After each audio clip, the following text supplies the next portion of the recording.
So I've just gone and got the new iPad. I've upgraded from an iPad 1 to the latest model, so I need to go and get myself a case. Now here's a case on an original iPad, a fake iPad, for those people that like to point these things out. This is the Scotia Folio case, and it's a pretty normal case. It just holds the iPad like a book cover.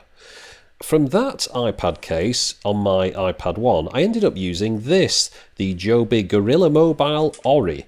Now this is a bit of a weird case. It does all sorts of things. You can use the iPad in horizontal and vertical orientation. You can clip this bit in here to use it as sort of keyboard angle like that. You can fold this bit up here and use it in a kind of triangular position there. Or you can even fold it up to use it like a monitor, horizontal and vertical. But the real reason I like this case is because it's got this hinge on it, and that lets me position the screen at any angle, which is exactly what I need when I've got the iPad on my knee on the train. Now a traditional case would try and achieve the same thing like this. It has this large expanse of plastic or leather at the bottom, and the iPad's supposed to stand in these ridges in it. It doesn't stand in it very well, and also it leaves this weird space in front of the screen, which doesn't make much sense to me. What does make more sense is to have that space behind the screen and have the screen right at the front. Now I've managed to find another case that seems to do the same thing. It's the SD Tabletwear Advanced iPad 3 case. It's got over 20 viewing angles according to the advert, so I'll pick one up and let's have a look at it. Now this case is actually of course designed for the iPad 2. The iPad 3, or the new iPad, wasn't out when it came out. So let's see if it fits. So the first thing we've got to do is get the iPad inside the case. And to do that, you have to pull this part open here. It's held with Velcro. I'll turn it round so you can see that. So the iPad slips inside there and the Velcro holds it firmly in place. And that's quite important. I've had cases before where the iPad can just slide out. It's surprising how they can get these things so wrong. The back of that is a kind of soft material that won't scratch the back of your iPad. And here's the moment of truth. Well, it's slipped in fine, so let's have a look around the case, see if everything's in the right place. Well, first off, the speaker grill, that's fine. The dock connector, you can see that okay.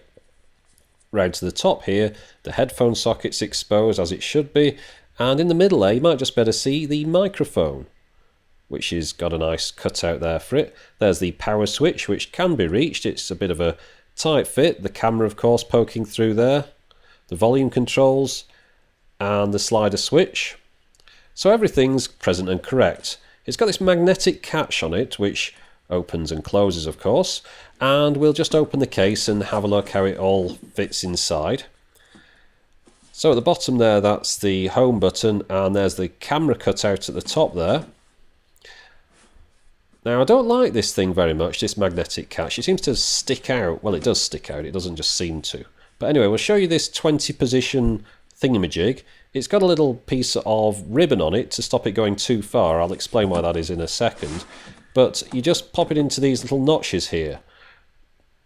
Now it's actually quite sturdy, that. It's not falling down like the other one was. And it's quite easy to move it up and down. Now that little ribbon bit, the reason that's there is if you hold it down like this, you can use it in the keyboard position without it going too far down because the ribbon holds it in place. And that's also got a magnetic catch on it there, which just pops back in place like that. So the other parts of the case here, well, this is kind of soft material here, and I think you're supposed to put credit cards in here, but I won't want to do that because those would touch the screen, which isn't a good idea.